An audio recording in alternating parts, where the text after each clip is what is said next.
Hello, welcome to Kuldeep'S tutorial. This is the online platform for those who are eager to study from home. This is the video of easiest way to learn natural resources part 2. So in this video, we have to learn about the second natural resource, that is water. In previous video, we have learned about the natural resources, that is air. So let us start the video as soon as possible. If you are new to the channel, please subscribe my channel and click the bell icon. So when I upload a new video, you will get the notifications. So let us start the today's lecture.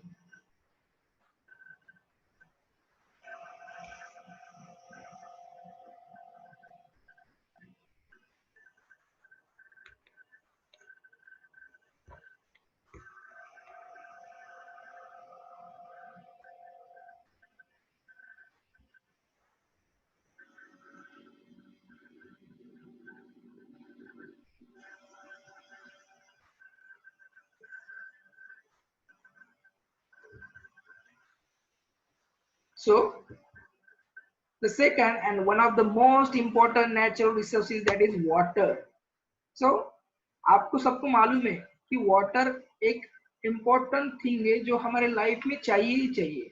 Our body requires water in too much quantity. So the one of the second natural resource, that is water.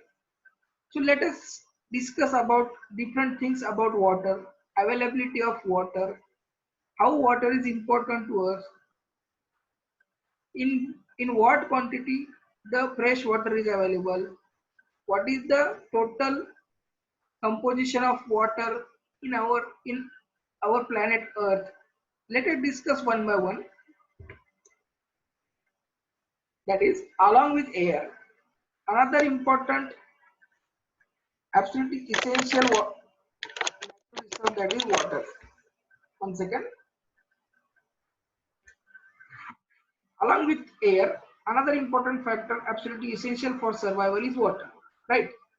Means without water we cannot survive our life.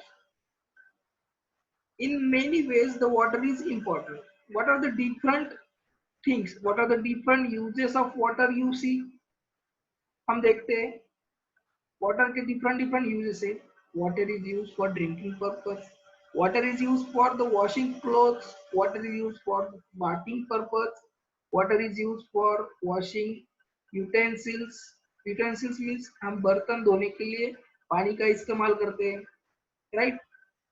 हम नहाने के लिए पानी का इस्तेमाल करते हैं. हम पानी पीते हैं. हम पानी से गाड़ी धोते हैं. Right? Means different things, different uses the water have. So water is the one of the best thing that you need in your life. Without water you cannot survive. So let us discuss the characteristics of water. The first characteristics of water is colorless and odorless. What is colorless? Colorless means water कोई color नहीं रहता है. It have no color. And odorless, it have no smell also. आप देख सकते हैं आपके घर पे पानी होगा तो पानी को लेके देखना आपने कि जो पानी है उसको कोई भी कलर नहीं रहता है और कोई भी ओडर नहीं रहता है. ओडर में स्मेल नहीं रहती है, उसका कोई भी स्मेल नहीं आता है. So first characteristic is water is colorless and odorless. The second characteristics of water dissolve many substances readily. Means water is a universal solvent. तो सॉल्वेंट एंड यूनिवर्सल. आप एक थ्री थिंग्स आपको बोलता हूं मैं, पहले देख लीजिए. There are three things. First one is solute, solvent and solution. Solvent means where to the solute is dissolve. Suppose आपने देखना है, आपने पानी लिया, पानी में नमक डाला, नमक डिसॉल्व होता है पानी में. राइट? सो होता है, नमक पानी में डिसॉल्व होता है. So namak, salt is a solute to which the solvent is what? Water. मतलब salt पानी में dissolve होता है. तो पानी क्या हो गया, सॉल्वेंट हो गया। मतलब ऐसा पानी जो है it is a universal solvent. Universal means different things are can be dissolved in water. List out the things which can be dissolved in water. That is your homework.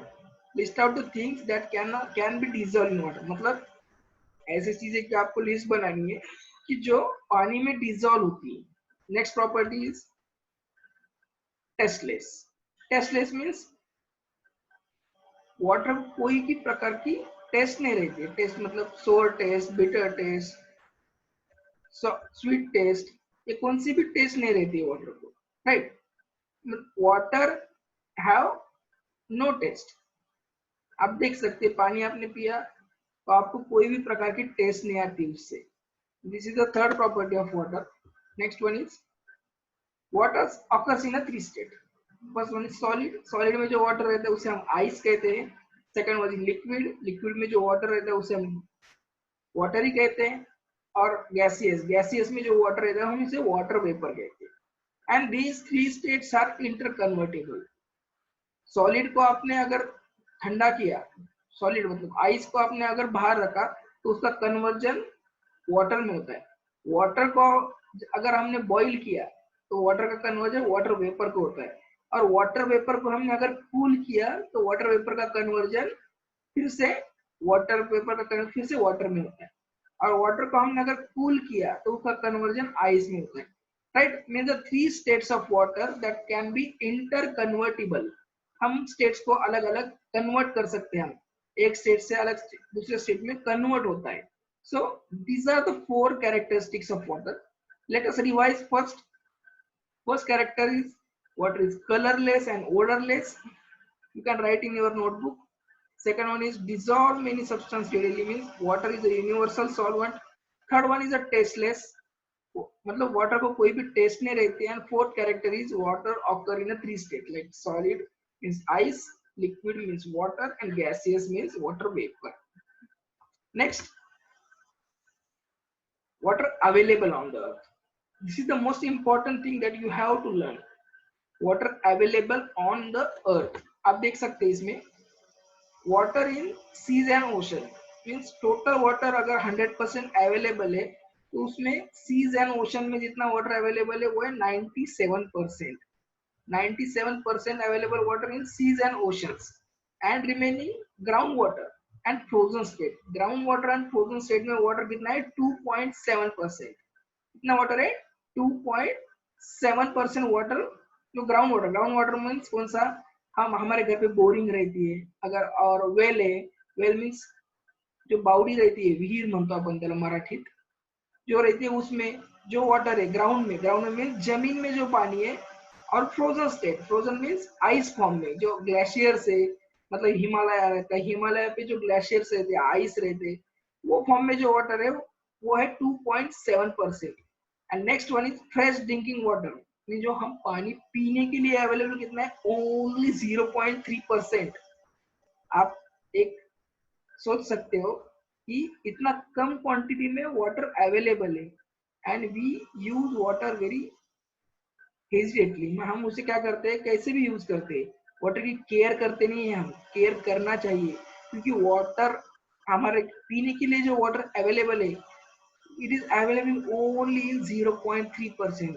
So only 0.3% covering the earth's surface can be utilized for the purpose of drinking.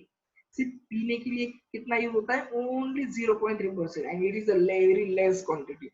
So we can use water very wisely. हमें water का use बहुत अच्छे से करना है।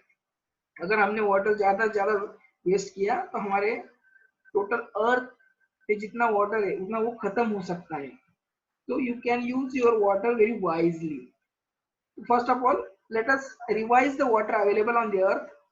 Water is seas and ocean, जो समुद्र है, समुद्र और समंदर, उसमें जो वाटर है वो है 97%। ग्राउंड वाटर और फ्रोजन स्टेट में 2.7%, and fresh drinking water is only 0.3%, right. For that we can take the next slide. Water cycle. Water cycle क्या रहती है? Cycle means what? सपोज अभी हमारे रेंज से हम क्या करते हैं, अगर जब बारिश होती है, बारिश से पानी नीचे आता है, तो बारिश से पानी नीचे आता है, फिर बारिश कैसे होती है, वो वाटर की साइकिल क्या है? साइकिल मीन्स कैसे वाटर जनरेट होता है और कैसे फिर से हमें मिलता है। तो वो साइकिल हमें देखनी है एक बार। आप ये डायग्राम को एक बार अच्छे से देख लो, एक बार सुन लो, अभी मैं इसको आपको एक्सप्लेन करता हूँ। ड्यू टू सन हीट, यहाँ पे सन दिख रहा है आपको, ड्यू टू सन हीट, सन के हीट से क्या होता है, जो waters in the seas and the oceans or lakes, rivers, that water evaporates उसका क्या होता है? इवापोरेशन होता है, मीन्स उसका भाप में कन्वर्जन होता है, और वो कन्वर्ट होके वो वाटर क्लाउड्स में फिर से कन्वर्ट हो जाता है। क्या होता है? Due to cold condition that evaporated water gets converted into clouds, वो क्लाउड्स में कन्वर्ट होता है। देखो, first water due to sun heat से क्या होता है, वो क्लाउड्स में कन्वर्ट होता है। पहले फर्स्ट ऑफ ऑल क्या होता है? इवापोरेशन होता है, इवापोरेशन बाद में उसका क्लाउड में कन्वर्जन, फिर वो क्लाउड से क्या होता है, ये वाटर ही है ना, वाटर क्लाउड्स में कन्वर्ट होगा, फिर वाटर से क्या होता है, नीचे टोटल बारिश गिरती है, और बारिश का पानी फिर से किस में जमा होता है? लेक्स में, पॉन्ड्स में, रिवर्स में, और ultimately that rivers, ponds, lakes, that goes to the sea, वो फिर से सी को जाके मिलता है, right? This is the total water cycle. आप एक बार फिर से रिवाइज करता हूँ आपके लिए, आप देखो नेक्स्ट स्लाइड में आपको अच्छे से समझाएगा।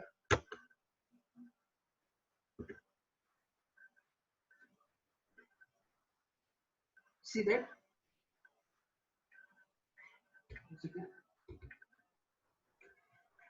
water evaporates from the oceans and gets stored in the clouds and it condenses as rain, right? Condensation, आपको evaporation and condensation, these are the two terms that you have to understand the water cycle. First of all, evaporation means what? The conversion of water into water vapor, water का conversion water vapour में हो गया, तो उसे क्या कहते हैं? हम इवापोरेशन कहते हैं। मींस आप इवापोरेशन की डेफिनेशन ऐसे लिख सकते हैं, the conversion of water into water vapour, it's called as evaporation. Conversion of water into water vapor, it's called evaporation. And the next one is a condensation. Condensation means the conversion of water vapor into water. Water vapour का conversion अगर water में हो रहा है तो उसे condensation कहते हैं। This two terms are very important. So पहले क्या होता है, जो सीज का वाटर है वो इवापोरेट होता है इवापोरेशन प्रोसेस से, और उससे क्या हो जाते हैं, फिर क्लाउड्स तैयार होते हैं, और क्लाउड्स तैयार होने के बाद फिर जो क्लाउड्स फिर से कंडेंस होते हैं। कंडेंस मीन्स जो वाटर वेपर का कन्वर्जन वाटर में होता है।